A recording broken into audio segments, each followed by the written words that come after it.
Welcome friends. Cabinet meeting में कर्मचारियों और पेंशन भोगियों को सरकार ने दी बड़ी सौगात। हाल ही में संपन्न हुई बुधवार को कैबिनेट मीटिंग में सरकार ने कर्मचारियों और पेंशन भोगियों के महंगाई भत्ते में 3% की जबरदस्त बढ़ोतरी करने के बाद डीए 34% कर दिया गया है।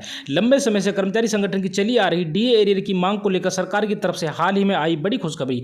याद रहे, कोरोना काल में जून 2020 से दिसंबर 2021 तक का डीए 18 माह सरकार ने रोक रखा था, जिसकी मांग लगातार चलती आ रही थी। साथ में फिटमेंट फैक्टर जो कि फिलहाल 2.57 के हिसाब से हाल में वेतन मिल रहा है, उसे बढ़ाकर 3.68% करने को लेकर आई बड़ी अपडेट। फिटमेंट फैक्टर बढ़ने से न्यूनतम वेतन में होगी 8,000 रुपये तक की जबरदस्त बढ़ोतरी। न्यूनतम वेतन 18,000 रुपये से बढ़कर हो सकता है 26,000 रुपये। जानेंगे सभी अपडेट्स को विस्तार से। इससे पहले सभी केंद्रीय कर्मचारी, राज्य कर्मचारी और पेंशन भोगियों का आपके अपने भरोसेमंद YouTube channel employees latest news में बहुत बहुत स्वागत है। सबसे पहले वीडियो को लाइक कर दीजिए, क्योंकि एक लाइक ही हमारी मेहनत का फल होता है। साथ में चैनल पर फर्स्ट टाइम विजिट किया है तो चैनल को सब्सक्राइब करके बेल आइकन दबा दीजिए, ताकि कर्मचारी और पेंशन भोगियों से संबंधित अपडेट और जानकारी आपको मिलती रहे।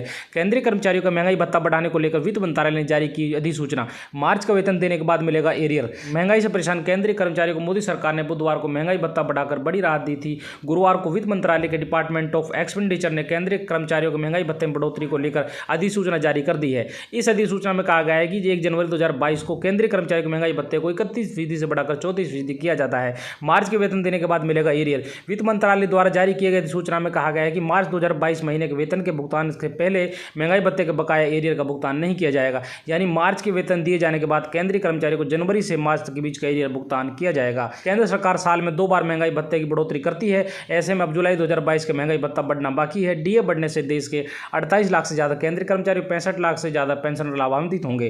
केंद्रीय कर्मचारियों को अप्रैल के वेतन के साथ में नए महंगाई भत्ते का पूरा पेमेंट किया जाएगा। अप्रैल महीने में कर्मचारियों को उनके पिछले 3 महीने का सारा एरियर भी दिया जाएगा। महंगाई भत्ते में बढ़ोतरी से केंद्र सरकार के खजाने पर प्रति वर्ष 9544 करोड़ रुपए का बोझ आएगा। प्रधानमंत्री नरेंद्र मोदी की अध्यक्षता में हुई कैबिनेट बैठक में 1 जनवरी 2022 से केंद्र सरकार के कर्मचारियों और पेंशन भोगियों के लिए महंगाई भत्ता और महंगाई राहत में 3% की बढ़ोतरी की मंजूरी दे दी गई है। इससे पहले अक्टूबर 2021 में केंद्र सरकार कर्मचारियों को डीए को 28% से बढ़ाकर 31% करने का फैसला लिया गया था। इस बढ़ोतरी के बाद डीए बढ़कर 31% से 34% हो जाएगा।